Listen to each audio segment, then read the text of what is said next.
Hello again and welcome. Thanks for joining me on my life journey to speak the things that I would like to say. So, today, this is a very neat topic, I find. This is the topic of decision making. Now, when I think of making decisions, many things may come to my mind, but for the purpose of this session, I'm just going to highlight a few things. So, I'm going to start off with my general feelings about making decisions. So, when I consider decision making, I usually begin to feel tensed and choke up. If it is one thing that I hate doing, it is on deciding on something. Please don't ask me to decide on anything. You would not get a consistent answer from me at any one time. It is what it is. For my own self, I may have little problems about it. I'm not that fussy. But when it comes to a group or a couple decision, I let the others have their way. I let others decide for me on or to have a general consensus about something. But for my own self, I don't really have too much issues on deciding. However, when others are involved, this is when my problem begins. Now, I ask myself, is this a bad thing or a good thing? I leave that question alone for a very long time. I'm not gonna answer this question, but it's something I think about from time to time. Like, is this a bad thing to like not want to decide? Yeah, I'm not gonna say anything about that. But moving on. But this topic is an interesting one as I see this activity as a source of inner conflict. So I dig right in to explore my thoughts on this matter. So, what I'm going to talk about right now is the possible assumptions that I hold when I think about making decisions.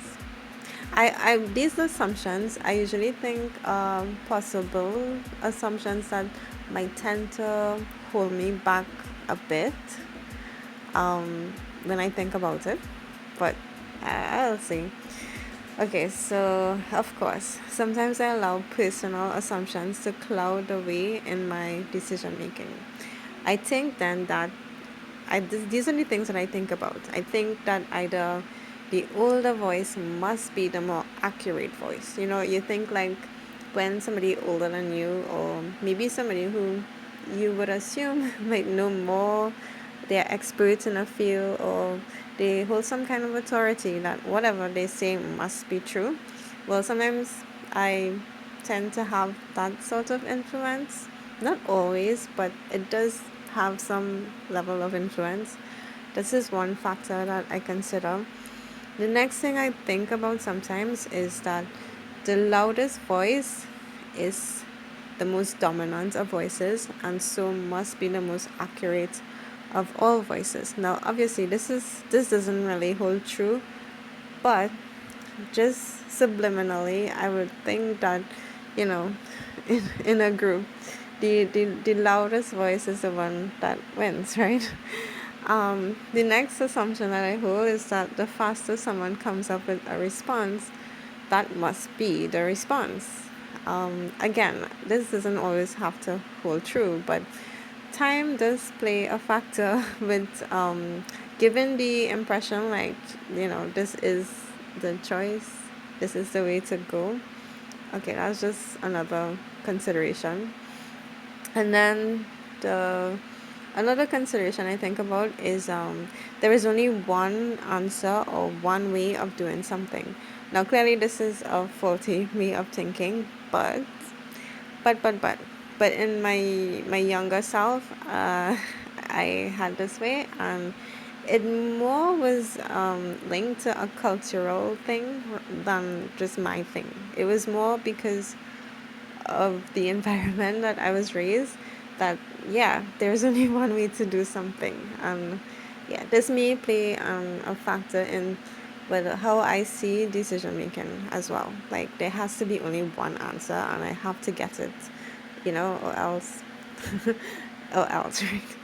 Okay, so these are some factors that I highlight. Factors of age or authority, volume, like how loud someone speaks, factor of speed, how quickly someone arrives at a point, and also a sense of conformity. So I think these factors actually play a role that may more or less might have influenced the way how I see decision making. But now I'm going to challenge these things. I ask myself, does one only speak up on a decision when he thinks that he is right? This brings up an important point for me. Saying something anyway as a point for consideration rather than as a point of conclusion. Wow, I find that's deep for me because I usually tend to negate my thoughts because I'm thinking this is not making sense and it probably would not make sense to anyone else. So I'm not gonna say anything. Um, I shouldn't do that. I should speak up anyway, regardless of whether I think it to be right or wrong. Am I the judge or juror of my own case? I think not. Just venting alone helps to adjust or modify how clearly or obscurely I may see something, leaving room for others to sit and contemplate on these very thoughts. So I do find that interesting. Okay, so now I'm going on to look at something else. I'm considering how others view me. How others view me actually does kind of play a critical role to determine whether I decide on something or decide to say something. When I think about my past experiences of interaction with others, especially in a very fast paced working environment, this comes to mind. Persons may take my slow ways as a natural impediment, more as a block to achieving their goals. How I viewed this is I immediately cast this response off as a rejection, like just point blank, like no, you're not wanted here, and readily dismiss the idea of contributing any further thought to a discourse. I just listen. I'm just on the fence. I'm just listening because clearly I don't feel ready to give a response. Yeah, I usually get flustered and stressed out and just a blank, a draw blank. And most times I just turn in a more passive direction. I don't really give much thought further than that. I now address this point. I identify my limitations when it comes to my sluggish ways of expressing myself, and for that, I reconcile by withdrawing from areas that demand swift thinking and action. This is not my first function. It means a lot to me to receive time to meditate, mull over, and play with the thoughts that I keep inside of me. It does mean being more drawn to more slow and intentional processes where much deliberation is required. Processes that require a great deal of attention and dedication. I think this is more my pace and it does not overwhelm me. I do not force myself to fit where I really do not belong. I accept my speed, and more attention should be placed on choosing areas that match that particular frequency. I rather not be coaxed or pushed around because of my speed. That's just how I feel. So now I'm going to go on to describe my process of deciding. So I am the slow decision maker. I have no qualms about it. I'm okay with it. I just take a while before I come to some final conclusion. Okay, so I take my time with everything, like everything that I do, bearing both the benefits and losses that come with this approach. So, what are the steps that I usually make exactly when deciding on something? Well, I firstly receive some type of inspiration. I light up when a new idea comes to mind.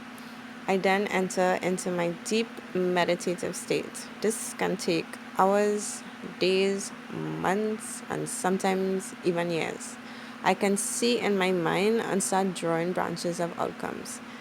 In my mind, I usually work towards the end point of something, I usually start at the end and not necessarily the beginning. I then trace points of connection back to the start, and then I finally decide. So my mind is usually starting at the end point and just working backwards before I reach to some deciding point. And I know this actually takes a lot of time.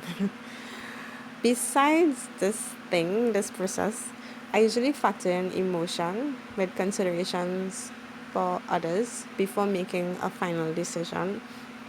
I usually put others' decision ahead of my own. Sometimes my decisions may come out a bit abstract for another. I can sense that. That sometimes I can sense that when I'm expressing certain ideas, I can sense that others don't really get me. They don't really see what I see as I see what I'm seeing. And so I just usually shelve those decisions or thoughts or ideas to return for another day. What I do find exciting, however, is when I think about it, like how sometimes following through with certain decisions can open doorways that may lead to experiences or solutions that I never thought about before. It's like opening different doors and realizing outcomes that I never really anticipated in the first place.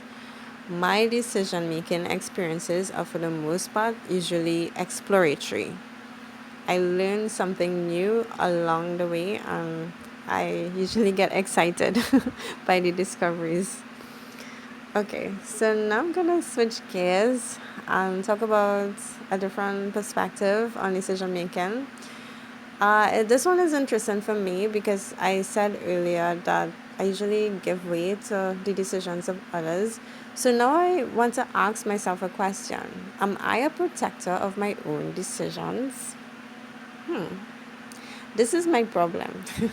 I myself do not guard my own decision making. My defenses are kept low sometimes. I stoop into self doubt and readily absorb the thoughts of another. Now I'm going to challenge myself on this point. Emotion plays a key role for me and my safekeeping. I am heavily influenced by the emotion. This may either work for me or work against me. I think to myself for a bit. I'm going to be quiet for a bit now and think about it. Okay, I'm thinking. I think to self now that indeed I should hold the key, right? I hold the key to cancel the noise outside of me, to look objectively at the words of another speaker and not take into consideration so much their harsh tones and undertones, the use of body language, their use of space and vernacular, but just to cut out the noise that comes packaged with the message and just listen to the nude character of the message.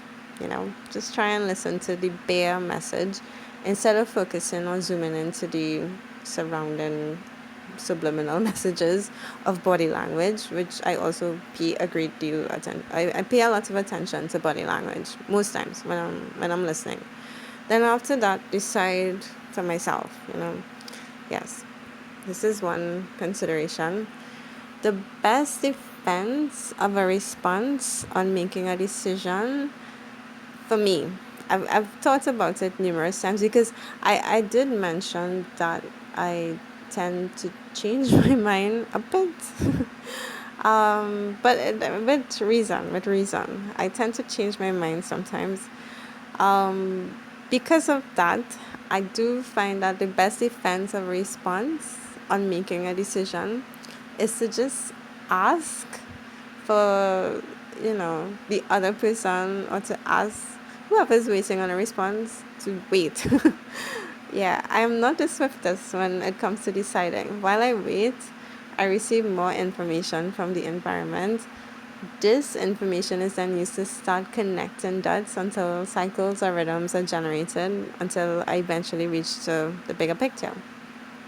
My best take is always one from insight, and I respect my ways about that.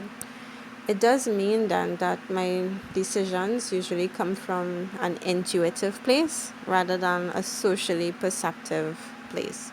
And I am okay with that. I'm certainly okay with that. It does mean, though, that I have to learn to practice decisions through my intuitive sense. And it means I have to learn to trust myself more and just go with the gut feelings, just go with it. I tend to hold myself back intuitively. So I now find out that I'm a long-term decider and not one for the very short term. I find it interesting because obviously there will be situations that will come up and have already come up in the past where you really need to decide something like now. In those instances, uh, I don't really have too much issues because if it's personal, I don't really have much issues when decisions are made personally. My biggest issue lies when there is a group decision and I have to take other persons into consideration. This is where the conflict comes in for me.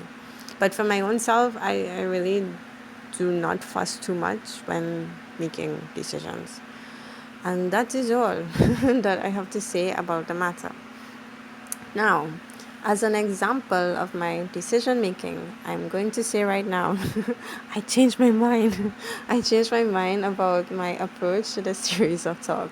I know it just happened on the second session, like I'm changing my mind already. So what exactly I'm going to change? Well, I would like to change my mind about doing random speech. This is just not me. I'm sorry. In my head, I hear an inaudible. I repeat, I hear an inaudible voice speaking. It is this voice that instructs my mind. I make effort to speak what I hear.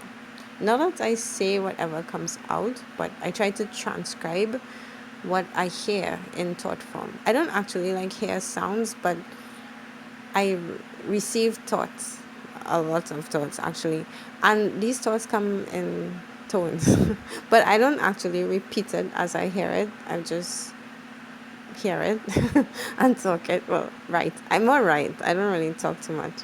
I have thought about this a lot, and I now realize that I may be shutting my own self out if I suppress what I hear and instead utter random statements. Then those very statements don't actually represent what I'm trying to say in the first place, right? So I have this alternative idea. It may sound a bit out there, but my real objective is to try to sound and intone my words as I inaudibly hear them in mind. My aim is to work to sound more closely to that voice inside of me. Whatever the case, I still work to talk, like blah, blah, blah, blah, blah, blah, blah, to talk and exercise that part of me that refuses to speak some of the times using my very mouth. So, this brings me to the end of the session. It does bring out a certain trait or character about myself that I actually didn't see in prior times. It's only now I am seeing. I used to beat myself up a lot because I used to think I have to be this person who just could tell you something off the bat, but I'm just not that person. I take my time with everything before I could give you a more a response that best represents how I really feel and not just give you a superficial answer. So I find this interesting, and as I talk to myself about myself, I hope you, the listener, find something that can be distilled from within your very self. Okay? So thanks again for listening. Feel free to agree or disagree with some of the notions that I share with you. Either way, I speak to you soon for another time. Adios, my friend. Okay, bye-bye.